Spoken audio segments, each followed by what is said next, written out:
Bagi Anda yang ingin berangkat haji menggunakan seragam batik, kemudian diantar tetangga rame-rame ke bandara, setelah itu pulang dapat gelar haji, saran saya jangan tonton video ini.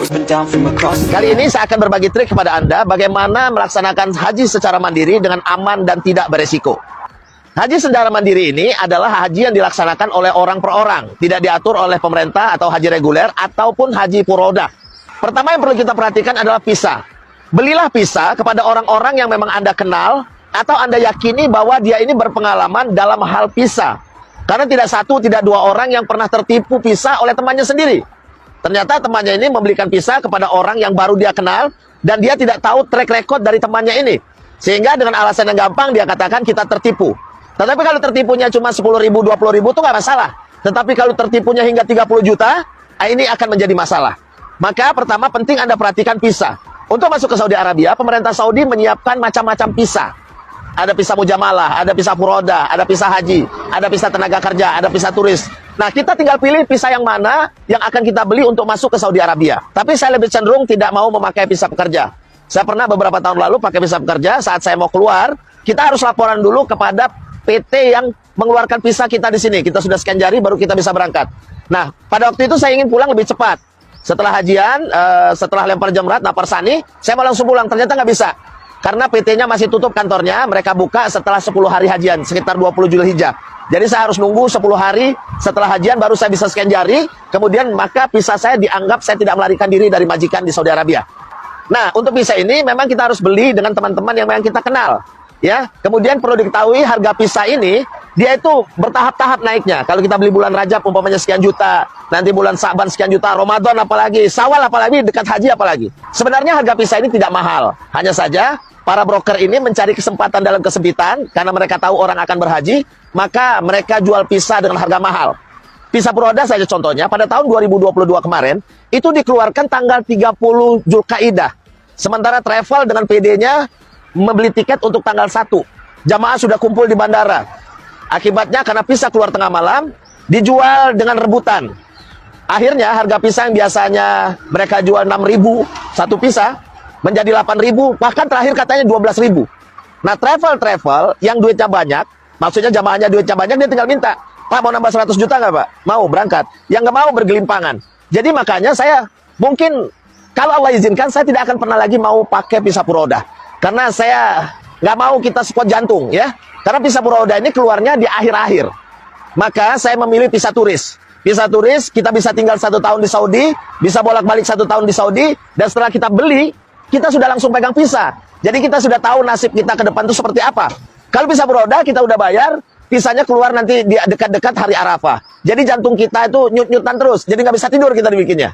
Selain visa, tiket. Tiket kalau di musim haji, kita jangan beli tiket penerbangan Jakarta-Jeddah. Ini akan timbul masalah. Anda boleh lihat sendiri kenyataannya nanti, tanggal 1, 2, 3 Zulhijjah. Kalau travel ini masih membawa jamaah haji tanpa antri, mereka tidak menggunakan visa furodah, biasanya mereka ini akan menggunakan jalur-jalur main mata gitu. Kalau tidak, mereka tidak akan diberangkatkan. Maka untuk tiket, jangan beli Jakarta-Jeddah. Bisa dibeli Jakarta Malaysia dulu, Jakarta Singapura, atau Jakarta Bangkok. Dari Bangkok, kita kamuflase. Jadi jangan langsung direct dari Jakarta Riyadh, itu juga akan menimbulkan resiko. Maka kita main aman aja. Jadi kalau kita dari Bangkok, umpamanya kita beli tiket Bangkok Jordania Riyadh, Bangkok Kuwait Riyadh. Maka imigrasi saat dia menanyakan kode penerbangan terakhir, dia tanya dari mana? Tinggal dijawab saya dari Kuwait, kode penerbangan 337 umpamanya. Saya dari Jordan. Nah, untuk Jordan sebaiknya jangan deh. Karena Jordan termasuk negara yang diawasi saat musim haji. Jadi ada 4 negara yang diawasi saat musim haji: Indonesia, Mesir, Jordan, dan Irak. Nah, ini rombongan-rombongan orang-orang yang memang datang ke situ memang buat hajian. Untuk tiket penerbangan sebaiknya dibeli untuk tanggal-tanggal pertengahan bulan Zulkaidah. Karena 25 Zulkaidah itu sudah banyak razia-razia untuk mengawasi orang-orang masuk ke dalam kota Mekah. Tapi ini juga ada caranya. Biasanya sebelum tanggal 25 Zulkaidah itu belum ada penertiban orang yang datang ke kota Mekah. Maka kita bisa dengan aman. Tetapi kalau kita memang sudah mepet, kemudian ketemu taptis, roblok polisi, biasanya dari Jeddah sampai ke Mekahnya ada 5 grup, ya. Maka caranya kita gunakan taksi tempatan. Itu harganya mahal, sekitar 500 real untuk sampai ke Mekah. Tapi dengan catatan, di dalam ransel kita jangan ada ihram, jangan ada kain ihram. Karena nanti di tengah perjalanan saat ditanya oleh polisi, mereka jawab kami mau ke Taif. Atau kami mau ke Yanbuk, jadi tidak ke Mekah. Nah, tetapi apabila polisinya meriksa, menggeledah tas, kemudian ketemu ihram, dia bilang, ente mau haji, masa bilangnya ke Taif? Jadi, caranya seperti itu.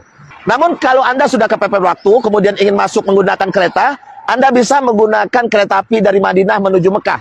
Tetapi jangan ke Mekahnya, ke Jeddah dulu. Jadi, Madinah, Jeddah, Mekah. Saat Anda di Madinah, kalau Anda tiketnya ke Jeddah, Anda akan diminta tasreh. Maka Anda bilang mau ke Jeddah. Nah, karena tiketnya online, umpamanya tiket Madinah Jeddah, Anda gerbong 1, ya. Kemudian saat perjalanan atau sebelumnya langsung lagi beli Jeddah Mekah. Nah, dilihat gerbong 2 umpamanya. Sesampai di Jeddah, jangan keluar stasiun. Karena kereta itu juga yang akan berangkat ke Mekah.